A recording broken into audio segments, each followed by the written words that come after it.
Hi, this is Nicholas Bell with IONCINEMA, here to review Come Play, the sophomore film directed by Jacob Chase, which will be released October 30th, 2020, just in time for Halloween, courtesy of Focus Features.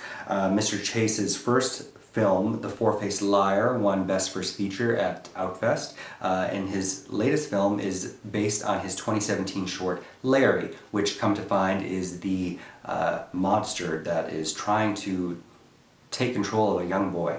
Azhy Robertson plays Oliver, who's a about 7-8-year-old who has autism. He doesn't speak, but he uses an app on his phone to communicate with his parents by picking out symbols, and the phone reads it out loud.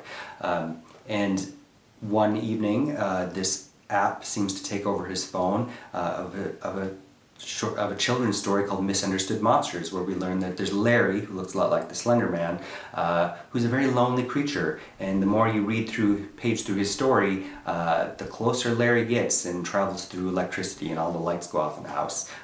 But watch out when he makes an appearance, because if you take his hand and accept his friendship, he'll drag you off forever. So that's the thrust of the story going on here, and you'll learn a lot as you watch it how lonely Larry is. It's very similar to Jennifer Kent's The Babadook, which is a film that is a lot more finessed with its metaphors of, boogeyman metaphors. But this is very effective. It was shot by Maxime Alexandre, who did Alexandre Aja's Crawl, as well as The Nun.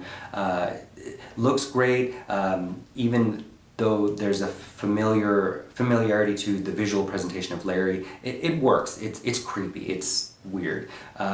Gillian Jacobs plays the mother Sarah, who's frustrated that her son seems to prefer the father, John Gallagher Jr., who is just recently in the process of moving out of the house.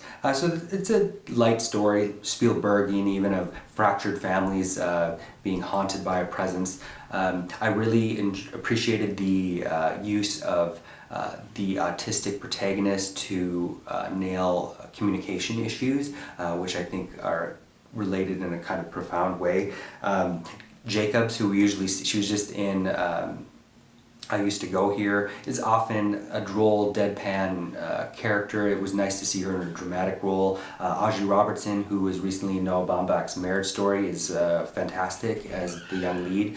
And I think their acting also really elevates what could have felt kind of rote. It does get a little repetitive because we know exactly where it's going to go, but it has a very, also kind of a profound ending about sacrifice, which is, I thought, kind of memorable. I would give the film 3 out of 5 stars. Hey, this is Eric from IONCINEMA.com. If you want to support us, subscribe below. For more reviews, interviews, film festival coverage from Sundance, Cannes, Toronto, you want to check out these guys on this side.